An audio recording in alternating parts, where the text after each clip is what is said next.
Não há bondade genuína sem Deus. Bom dia, graça e paz de nosso Senhor Jesus Cristo. Mais uma vez a gente aqui no nosso devocional, baseado no Salmo 52. O que a gente tem aqui no Salmo 52 é um estilo de vida maldoso, que é baseado na confiança em si mesmo, e um estilo de vida piedoso, que é baseado na fé em Deus. Vejamos o verso 7.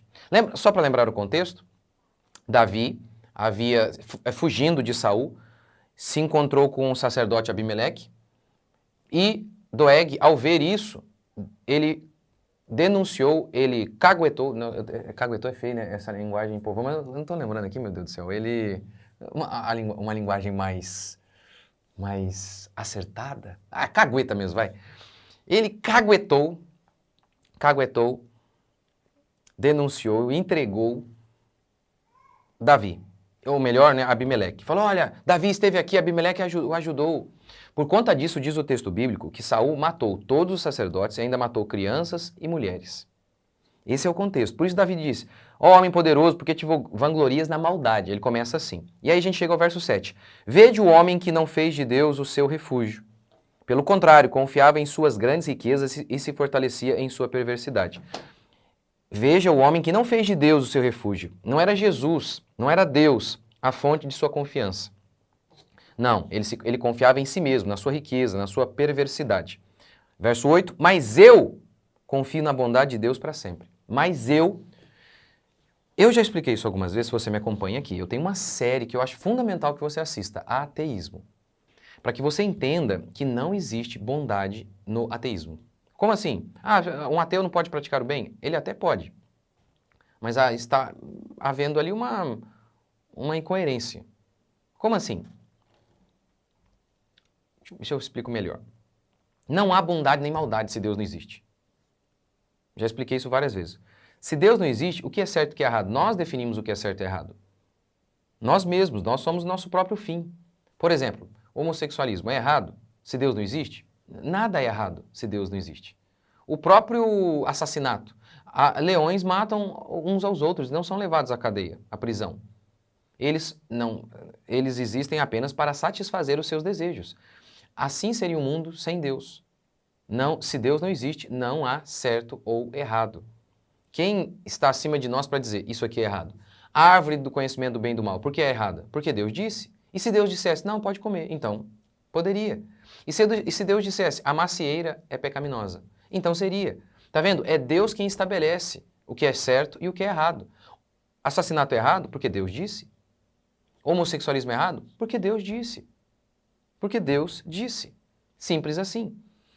Então, não é por acaso que todos os grandes movimentos ateus foram os mais assassinos da história. Os movimentos totalitários do século passado, o nazismo, o socialismo, mataram mais de 100 milhões de pessoas. Mais de 100 milhões de pessoas, a maioria de fome. Mas torturaram, porque não havia lá Deus nesses movimentos. O certo era aquilo que eles estabeleciam. Então, a bondade, ela procede de Deus. De Deus. Esse homem aqui pratica o mal por quê? Porque ele confia em si. E Davi pratica o bem por quê? Porque ele confia em Deus.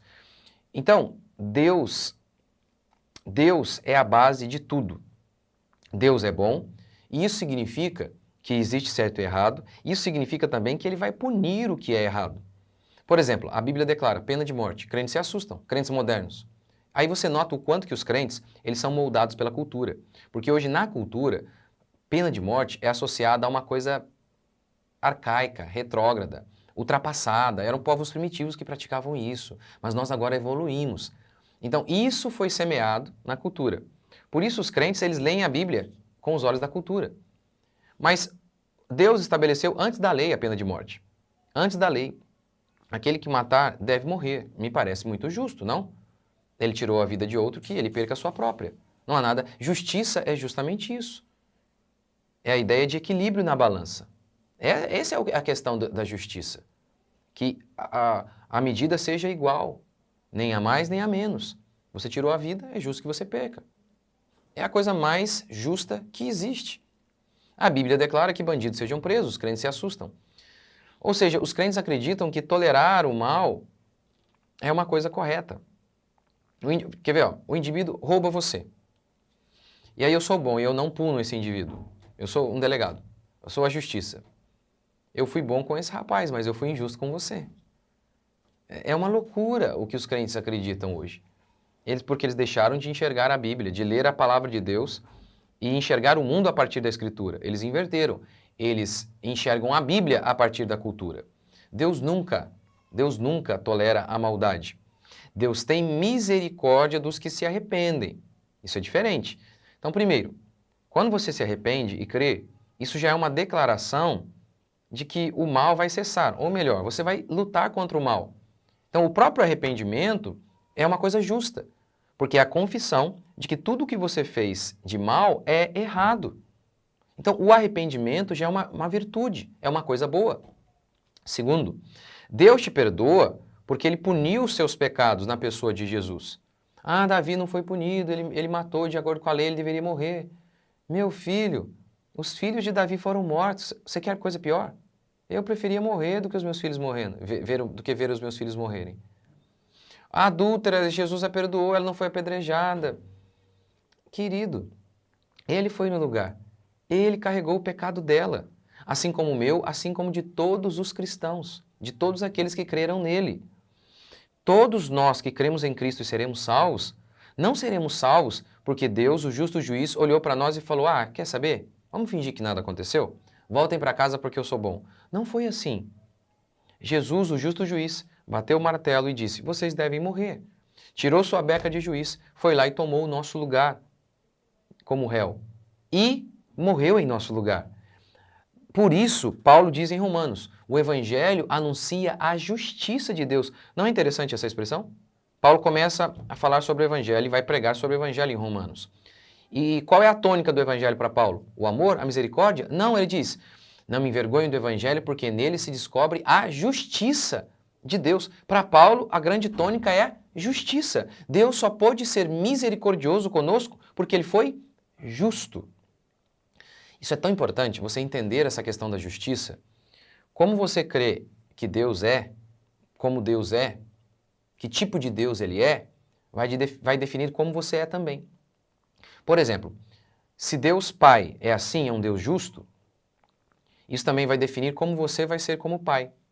E Deus, ele odeia o mal. Então nós, pais, também devemos odiar o mal. Deus odeia o mal, inclusive em nós. E aqui não estou falando nada de descontrole, de usar de espancamentos. Acredito na disciplina bíblica, mas não em falta de controle, espancamento. Falarmos coisas feias para os nossos filhos, não tem nada a ver com isso. O ódio é simplesmente um repúdio por aquilo que é mal. É um repúdio. Deus sente isso em relação aos seus filhos. Nós também devemos sentir em relação aos nossos e trabalharmos amorosamente, misericordiosamente para expurgar esse mal de nossos filhos. Mas se você não odeia o mal, se você não é como Deus, é claro que você vai tolerar o mal. Então, tá vendo? A nossa crença em Deus define quem a gente é. Como é o seu Deus? Você nota, por exemplo, os crentes hoje, quando a gente fala, por exemplo, de pena de morte, e boa parte deles discordam, porque na cabeça deles, Deus não mata. Na realidade, né, Deus mata, ele não comete assassinato. Por quê? Ora, porque a vida é dele. A vida humana é de Deus. O assassinato é tirar a vida de outro. Deus não está tirando a vida de ninguém, toda a vida é dele. Ele soprou fôlego de vida em nós. Então ele não pode cometer assassinato. Mas o que Deus faz é tirar a vida, e ele tira. Lembra que a Escritura declara no Antigo Testamento? Eu mato e faço viver. Eu mato. Eu mato. Eu tiro a vida. Sou eu. Sou eu. Os crentes não aceitam essa ideia. Os crentes modernos. Porque o Deus deles, eles pensam que Jesus, ele é Deus convertido. Deus pôs a mão na cabeça e falou: o que eu fiz, hein? No Antigo Testamento foi muito pesado. Aí enviou Jesus para se redimir. Sim, não é para redimir a humanidade. Jesus é para redimir Deus. Essa é a ideia de muitos crentes. Isso é uma loucura. A maldade é repudiada por Deus. E então, até quando Deus perdoa a maldade em nós, é porque ela foi punida nele. Nenhuma bala que foi roubada será deixada impunemente. Porque Deus é justo. Este é o caráter de Deus. Entender isso é fundamental. Entender isso. E entender que é justamente dessa crença que surge a bondade. A bondade é resultado da nossa confiança em Deus. Primeiro porque é por meio da fé em Deus, sabendo que Deus existe, é que vale a pena ser bom. Se Deus não existe, não vale a pena ser bom, justo, enfim. Segundo, porque Ele mesmo é aquele que nos faz realizar boas coisas. Ele é a fonte, então, de toda a bondade. Então, ontem eu falei sobre a maldade humana é resultado da arrogância.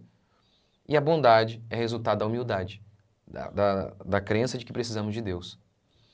Vamos orar? Senhor Deus e Pai, te agradecemos por mais um dia.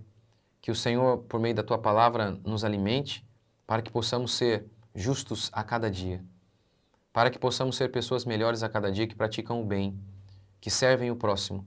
E sabemos que isso é resultado de nossa fé no Senhor, que não há bondade genuína longe do Senhor. Oramos, ó Pai, por mais um dia, bendizemos o Teu santo nome, pedimos que o Senhor nos guarde e nos livre de todo mal em mais um dia de jornada. Que a bênção do Senhor esteja sobre nós, em nome de Jesus.